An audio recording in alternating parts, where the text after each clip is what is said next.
Greetings to our inaugural podcast. We've dubbed it Mud, Blood, and Mother's Milk. And it is San Antonio's quest to recover and to find its African-American foremothers and forefathers.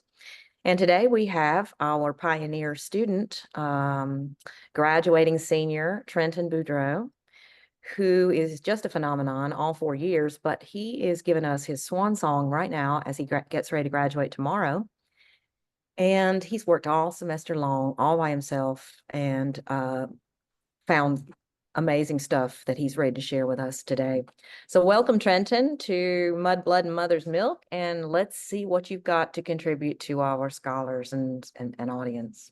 All right, thank you. So my project was initially just noting the entire slave schedule for Bexar County. One of the names on that actually ended up becoming this project, which was John Twohig, which yeah.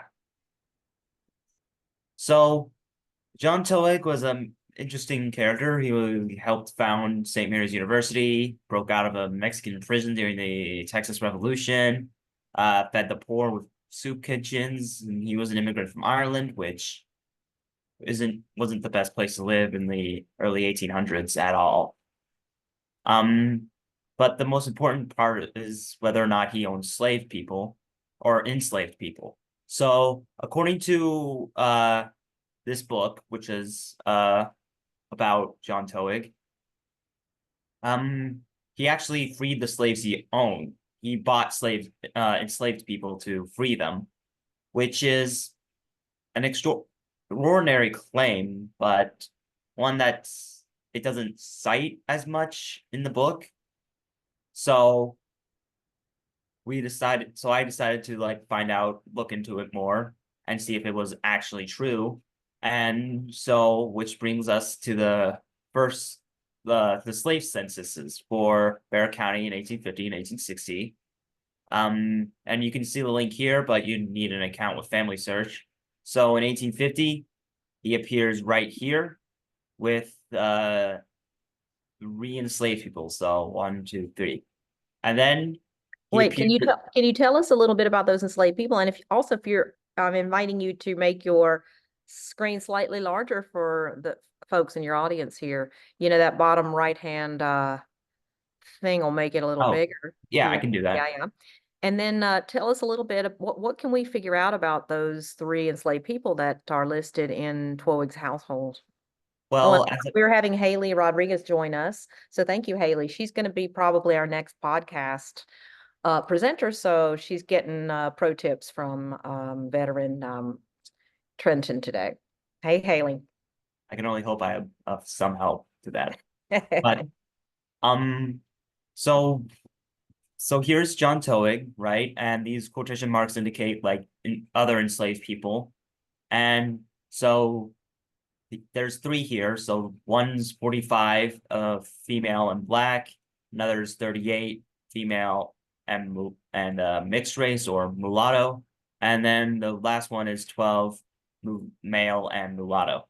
And as for 1860, it's a bit harder to make out, and it appears in the Family Search sidebar as John Twohig, but we can reasonably assume that it's him because of their names kind of are very similar, and he doesn't appear anywhere else in the census. So, and here we have 136 female mixed race or mulatto, a 35-year-old female mulatto, 35 male mulatto, 17 male mulatto, 11 black male, I believe that's 11, but these things are... No, it's a 4. Yeah. Oh, 4. Yeah. Yeah. It looks different from the 11, so that we're going to go with 4. And also they seem to be listing them by age in order of descending age. Right. And it's a little girl. So what what you're finding is that the child population is growing. Not only is he getting more enslaved people in his household, but the number of children has gone from 1 out of 3 to 50%. So that's also an interesting find. Thank you for contributing that, Trenton. Well, about that. So if you'll notice the ages, this is like these are 10 years apart, right? Right. So hypothetically, like if like this one would be at least 55, this one would be 48, and this one would be 22. But there's not really any like kind of Right. linkage in No, age. not at all. Like the closest, yeah, there's no linkage. Mm-hmm. So we have to assume that these are different people. Exactly. Mm-hmm. Thank you. So while that's a discrepancy, it's not enough to prove that he was buying slaves to free them, nor does it necessarily prove that he kept slaves.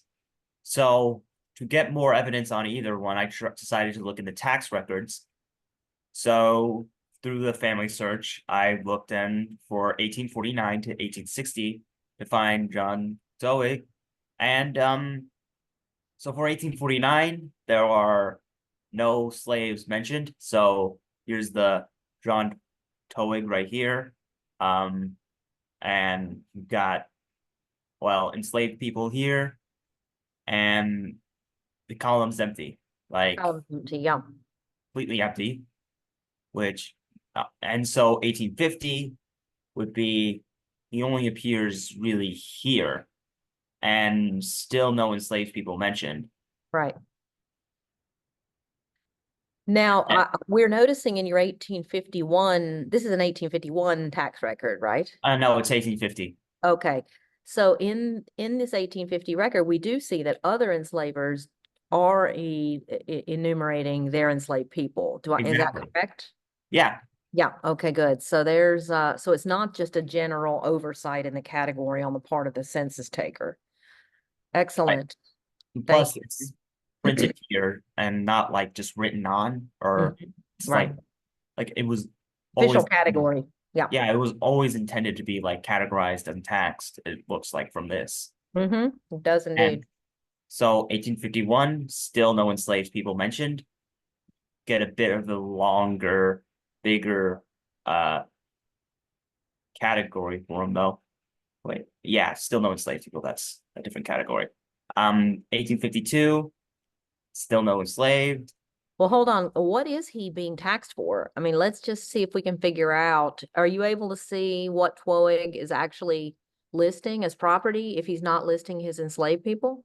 Um, Or is it just hard to read? it's kind of hard to read. I'm not sure. See if I can see anything. Yeah, I Because can. later the audience can go and check that out for themselves. Is it mules? Is it Yeah, land? Is it yeah, housing? yeah. So It's yeah, easy to make an account on this program. Like you yeah, just need like a Gmail account, really. yeah, we can let them investigate that then. And let me zoom out so I can scroll a bit. All right, still nothing. Um, so still nothing. 1853. Sorry about the wonky spacing because of the way the images were showed No up. problem, no problem. Yeah, but still no That's enslaved people. Twohig, Yeah, right? you're Huge amount of property and no enslaved people listed, okay? right. So his And property goes on for 2 pages, really. That's right. that makes him one of the biggest property holders in a casual, kind of small sample here. He's clearly a big property holder and plenty of money and resources if he Yeah. wanted to have a lot of enslaved people. So that's worth noting. And in 1854, the really only real same as before, but the only real difference is like there's a slight marking right here, Mm-hmm. which I can't claim to be either a number or not because Mm-hmm. I can't tell what that is supposed to be. Yeah. I'm gonna vote for it being just a random white noise mark, but your audience is welcome to check that out for Yeah. themselves. And 1850, oh wait, sorry. The mark was here actually, and but still there's no other like indicate. Yeah, I still think it's white noise. yeah, me too. And in 1855, still no enslaved people. Hmm. yeah, 1855. There's not any one in nothing listed in this column, which would be so here's His Twohig. property, yeah. Yeah, I couldn't find any records for 1856 that were relevant to him, but I could.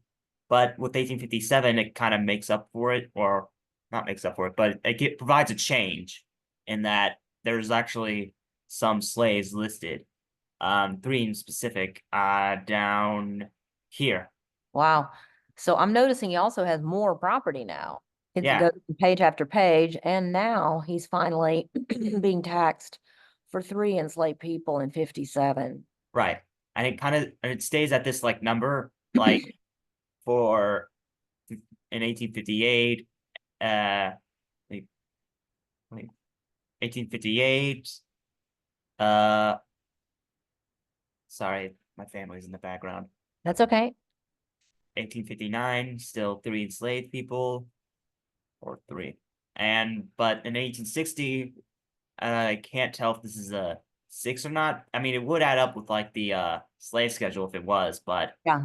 I'm can't. voting for a 6. I think I love that you're judicious and not willing to overstate any of your things that don't seem perfectly clear. But judging by some of these other numbers, I think that is a 6.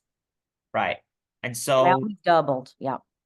in my opinion, there's like really four possibilities for what this could be. Either he was dodging taxes on his slaves, he bought some, kept others, and freed others. Um, or that like the claim was true and he genuinely did buy enslaved people to free them. Or the last one would be he was a slave trader. And I decided to look into this last point a bit more. And I tried to use slavevoyages.org, which covers like the buying and purchasing of slaves and enslaved people. Could not find anything, which is kind of a theme for this semester, really. Not to discredit the work of the website, but I think it's just generally because it's like water travel is only one like real way to travel. So it could have been that he was just traveling by land. Right. Or it could have been that he bought them after they landed under somebody else's transportation. Somebody else was the dealer and then he bought them, Exactly. which still So makes him a dealer if he's buying them to sell. Yeah. so with this in mind, I have like two like sort of avenues for future research. Which would be first one would be to find out if he was dodging taxes and how he would do that. Like, did he just hide his slaves in like a cellar or an attic or something? Um, and where did the enslaved people go? Like, because like the only real names I have for enslaved people come from this book by Ed Johnson, which was African Americans in the Bexar County, Texas deed records Yeah. from 1823 to 1865.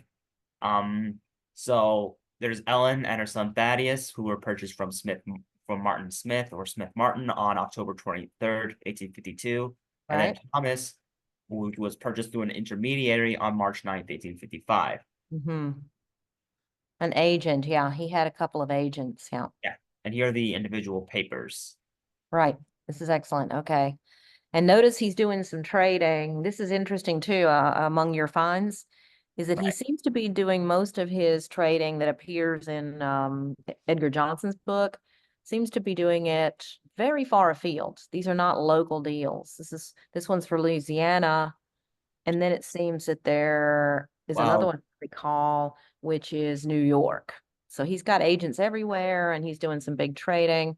And he's also involved two times Augustin Toutant, whose brother becomes one of them, the early, in fact, he is the early big Confederate general. So, so these are big players that you found also as sort of marginal and kind of side players in this drama with Twohig. right. And that's all I've got. All right. Well, thank you so much. I'm really grateful. I'm really grateful, Trenton. You've done a fantastic job. I'm going to stop recording, although if you have any final recommendations to people who might be picking up your threads and your work and contributing, if you have any advice to them or any final I think my biggest statement.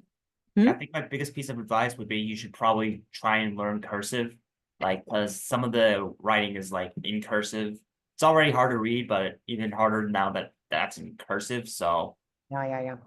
And especially because one of the things that I'm impressed with about your research is that you found things in the slave schedule, even when they had badly misspelled his name. yeah, And no other scholar has found that. Not even um um what was his name? Robert what? Who published that book? I can't remember now. But the historian of Twohig, the biographer of Twohig, had found the deeds in the Bexar County Archive, but he had not found Twohig on the slave schedule. So I congratulate you on that legwork and that big coup, actually, Trenton. Well, thanks a lot. I'm going to stop recording, and then I want to ask you to chat with Haley, who's going to she may be gearing up to be your next successor. So I'm gonna let you stop sharing your screen real quick so that I can there we go.